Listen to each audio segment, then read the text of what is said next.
Fiesta po ng ating ina, at kaya tayo naririto ay para ibulong sa Kanya, minamahal natin siya.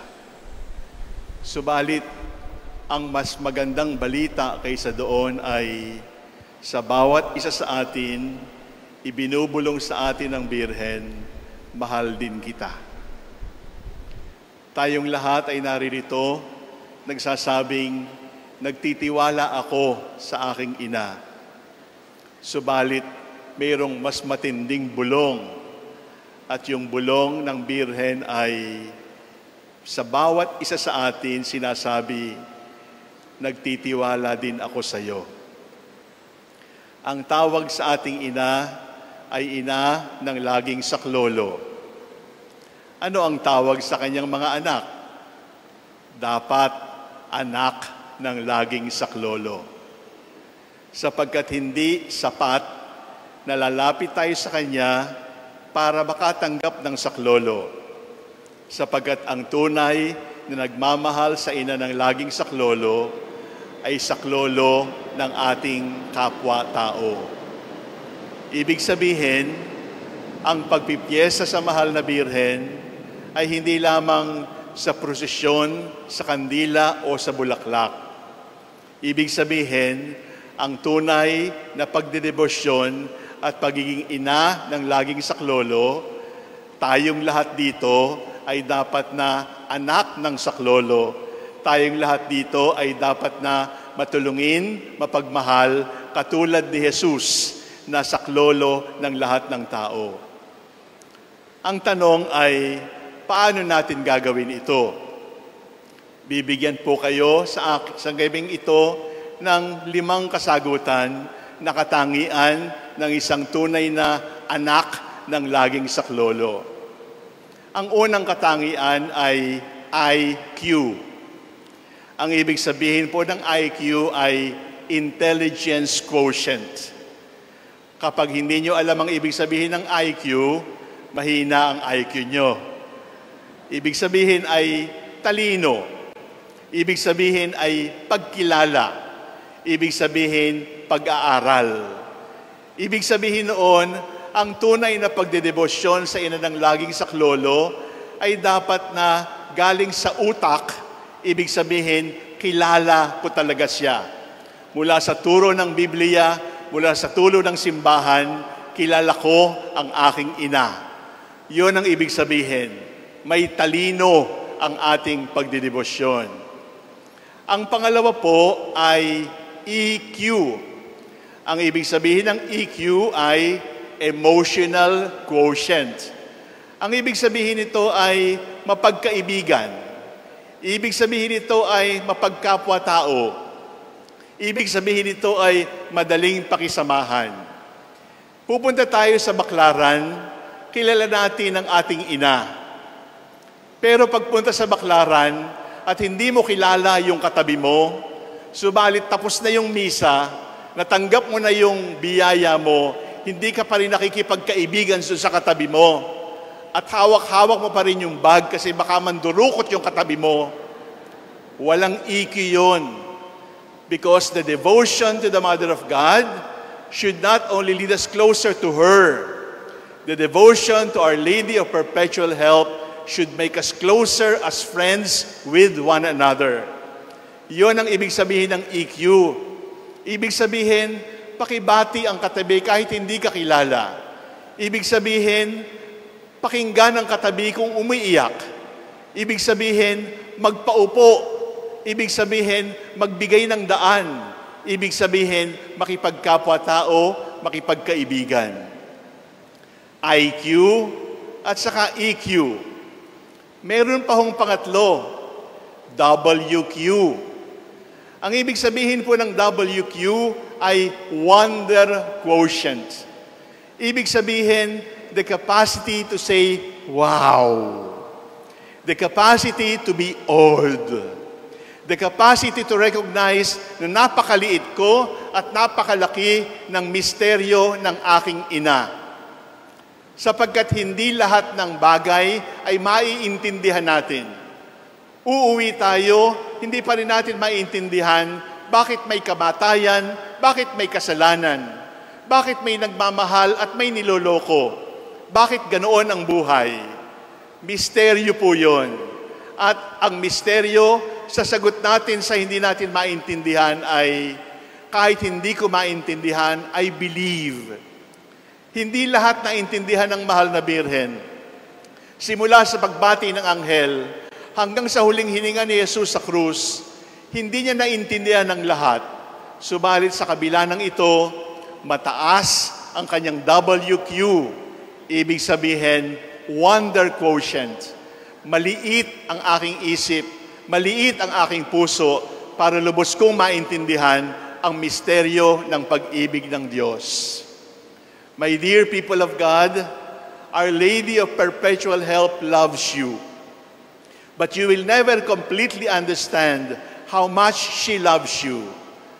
Because if you will completely understand how this mother loves you, you will die right now. Because your mind, your body is too small to contain the immensity of the mystery of that love for you. IQ, konting talino. EQ, konting pakikipagkaibigan. WQ, dagdag na pananampalataya sapagkat hindi natin sukat maintindihan ang maraming bagay dito sa mundo. Ang pang-apat na Q ay SQ. Ang ibig sabihin ng SQ ay sacrifice quotient. Ibig sabihin, hindi tayo pwedeng magdasal palagi na sana mawala na itong mabigat na dala ko. Hindi tayo pwedeng magdasal palagi na gumaling na sana ako. Ang dasal lang natin sana ay, Panginoon, mahal na ina, dagdagan po ninyong aking tapang at lakas ng loob so that I can sacrifice more for you because the sacrifice we offer is a sign of love. May mga bagay dito sa mundo na hindi natin lubusang maintindihan kapag madali ang buhay. May mga bagay, may mga aral ng buhay na maiintindihan lang natin at mapupulot natin sa kahirapan, sa karamdaman, sa kahihiyan, sa nakalimutan, at sa sakit ng pinagdaraanan natin dito sa mundo. Sacrifice quotient, sapagkat ang krus, sapagkat ang pagpasa ng krus, sapagkat ang pagkapako sa krus ay kasama sa misteryo ng laging saklolo. At kaya lang tayo natutulungan ng Diyos ay sapagkat ginawa niya ang lahat, sukdulang sakripisyo para maligtas tayo sa kasalanan. Intelligence quotient, pagkatapos ay emotional quotient, at sunod ay wonder quotient, at sacrifice quotient. Pero ang panglima, na turo ng laging saklolo, ay beauty quotient. Na ibig sabihin ay, sana kapag nakakita tayo ng maganda, ay hindi presyo ang naalala natin. Kapag nakakita tayo ng maganda, ay hindi kalaswaan ang naalala natin. Kapag nakakita tayo ng maganda, ay alam natin na ang lahat ng kagandahan ay galing sa Diyos. At matutulungan nating gumanda ang mundo kapag pinataas natin ang ating beauty quotient. Ibig sabihin, ang kaligtasan ng mundo ay darating sa atin sa pamamagitan ng mata ng kagandahan. It is by beauty, the beauty of grace, the beauty of human hands, the beauty of creation, that the world will understand that God is love, God is powerful, and God saves. Tingnan natin ang 5 Q. Sa intelligence quotient, ang ina ay ina ng katalinuhan. Kinilala niya si Jesus. Sa emotional quotient, ang ina ay ina ng pag-ibig. Sa wonder quotient, ang ina ay ina ng pagsunod, ina ng hiwaga, ina na kahit hindi maintindihan, ay opo pa rin ang sagot. Sa sacrifice quotient, narinig natin sa Ebanghelyo, nakatindig, hindi nakalupasay. Wala na siyang magagawa sa ginagawa sa kanyang anak, subalit maninindigan pa rin ako sa ilalim ng krus ng aking anak. At beauty quotient, alam na alam natin yan. Kaya pinapaganda natin ang mga estatwa at larawan ng mahal na Birhen sapagkat alam natin na siya ay kagandahan at ang kanyang kagandahan ay likha ng Diyos. Nasaan tayo? Kung ang ina ng laging saklolo ay mayroong 5 quotients, ang anak ng laging saklolo dapat matalinong anak, dapat mapagkaibigang anak, dapat masunurin sa hiwaga na anak, dapat masakripisyong anak na hindi naduduwag sa sakit, sa problema, sa pasanin ng buhay.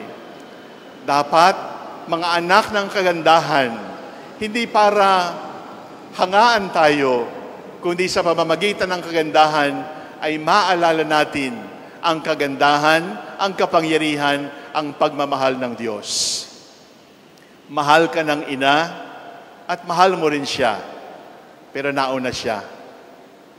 Nagtitiwala ka sa Kanya, nagtitiwala rin siya sa iyo, nauna siya ng pagtitiwala sa iyo.